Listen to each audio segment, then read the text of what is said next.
Apakah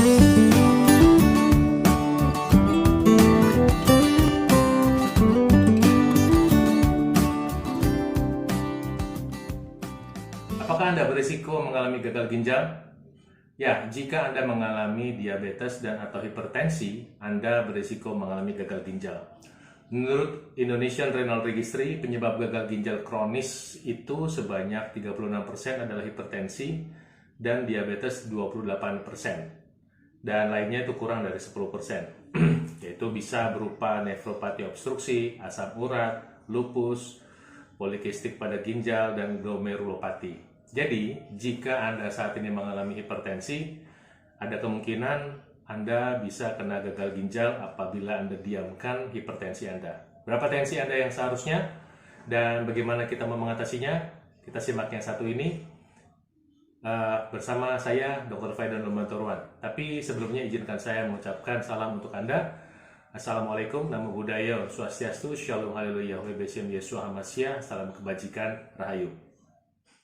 Nah, teman-teman, prevalensi hipertensi di Indonesia adalah 34,1% menurut riset kesehatan dasar tahun 2018 pada usia di atas 18 tahun. Jadi 34 dari 100 orang usia 18 tahun di Indonesia itu mengalami hipertensi, sementara diabetes itu ada sekitar 8,5%. Jadi jika Anda mengalami hipertensi, hati-hati ya, nggak boleh dibiarkan. Apalagi ini video dibuat tahun 2022, pada era 2020 sampai 2021 kemarin sampai 2022 ini malah kita mengalami pandemi COVID, dan kita bangsa Indonesia harus menjalankan vaksinasi, dan ketika menjalani vaksinasi tentu tensi kita diperiksa, termasuk Anda tentunya. Dan Anda tentu tahu tensi Anda berapa saat itu, dan berarti Anda sudah mengenali tensi Anda, dan Anda bisa memeriksanya lagi saat ini. Berapa tensi Anda? Normalnya itu harus 120/80 atau lebih kecil. Jika 120/80 sampai 140/90 adalah prehipertensi, di atas 140/90 adalah hipertensi. Di mana tensi Anda? Coba periksa ya. Dan kalau sudah 140/90 kemudian Anda merasa nggak ada apa-apa, bukan berarti tidak apa-apa. Saya ingatkan ya, nggak ada apa-apa, masih baik-baik saja, bukan berarti tidak apa-apa. Kenapa? Karena bisa jadi progresnya sedang berlangsung ya, sedang berjalan proses penyakit itu. Apalagi ditambah dengan Anda punya kebiasaan buruk, khususnya jika Anda mengkonsumsi obat paracetamol berlebihan. Kita baru-baru ini dihebohkan dengan gejala gagal ginjal akut. Akut itu artinya mendadak ya. Gagal ginjal akut akibat adanya cemaran etilen glikol dan dietilen glikol pada sirup paracetamol pada anak-anak. Oke. Yang menyebabkan gagal ginjal akut pada ratusan anak di Indonesia. Kehebohan ini sebetulnya dimulai dari adanya kejadian yang serupa di Gambia, Afrika. Jadi yang dijadikan alasan atau dicurigai sebagai pencetus dari gagal ginjal akut adalah etilen dan dietilen glikol pada paracetamol sirup. Sementara paracetamol sendiri bisa menyebabkan gagal ginjal jika dikonsumsi terus-menerus secara berlebihan.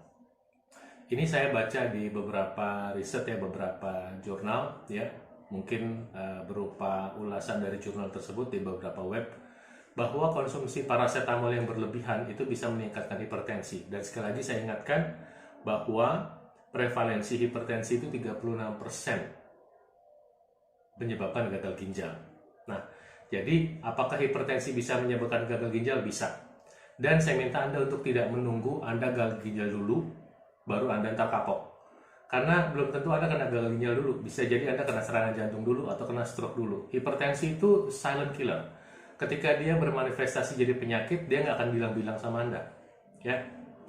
Nah, jika kebetulan dalam topik ini kita sedang bahas salah satunya paracetamol, jika kebetulan Anda seringkali mengalami sakit kepala, ya, dan udah berkali-kali, apalagi sudah bertahun-tahun Anda mengalami masalah sakit kepala, dan Anda rutin mengkonsumsi paracetamol, saya sarankan Anda periksakan diri Anda ke dokter. Ya, periksakan diri Anda ke dokter dan coba cross-check dulu tensi Anda. Jangan-jangan tensi Anda sudah naik, ya. Jangan sampai keburu tensi Anda 180, 200 bahkan, baru kemudian nanti Anda mulai kapok, ya. Apalagi sudah keburu muncul penyakit. Kenapa? Karena seringkali sakit kepala itu bukan melulu gara-gara hal-hal yang tidak diketahui. Sangat bisa diketahui, banyak sekali yang hal-hal umum yang bisa menyebabkan sakit kepala. Misalnya, Anda kelelahan, kurang tidur. Kemudian Anda terkena polusi karena banyak menggunakan kendaraan bermotor. Itu mengurangi ikatan oksigen dan menyebabkan kepala suka sakit. Kemudian konsumsi pemanis buatan berlebihan.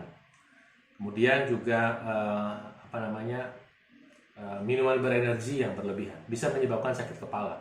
Jadi ketika Anda mengalami sakit kepala yang berkelanjutan, jangan diteruskan hanya mengkonsumsi paracetamol. Risikonya terlalu besar. Kunjungi dokter Anda ya untuk masalah tensinya, seandainya tensinya terlanjur tinggi. Ingat, saya mengingatkan ini bahwa tensinya terlanjur tinggi ini risikonya gagal ginjal ya. Nah, untuk membantu sakit kepalanya nanti Anda bisa melakukan tindakan masas ringan di titik-titik yang membuat kepala Anda sakit ya. Misalnya di kepala begitu atau di leher ya. Masas ringan aja. Jangan terlalu tergantung pada obat-obatan dan istirahat yang cukup. Saya sarankan Anda mulai menjalankan pola hidup sehat, makan buah rutin ya.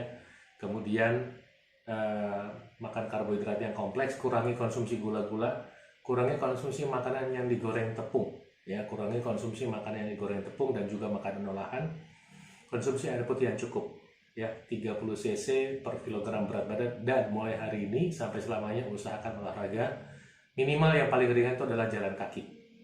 Jalan kaki itu membantu sekali membuka pembuluh darah, membantu mengontrol berat badan Anda, membantu proses pembakaran lemak ya, membantu sirkulasi darah menjadi lebih lancar sehingga bisa membantu kondisi hipertensi dan atau diabetesnya sekalian. Demikian film dari saya, mudah-mudahan bermanfaat. Jika Anda merasa ini penting, tolong di-share kepada kawan-kawannya, saudara-saudaranya. Kemudian mohon di-like dan kasih komentar atau jika Anda mau bertanya sesuatu. Dan saya doakan Tuhan Yang Maha Kuasa memberkati Anda selalu. Salam sehat untuk Anda.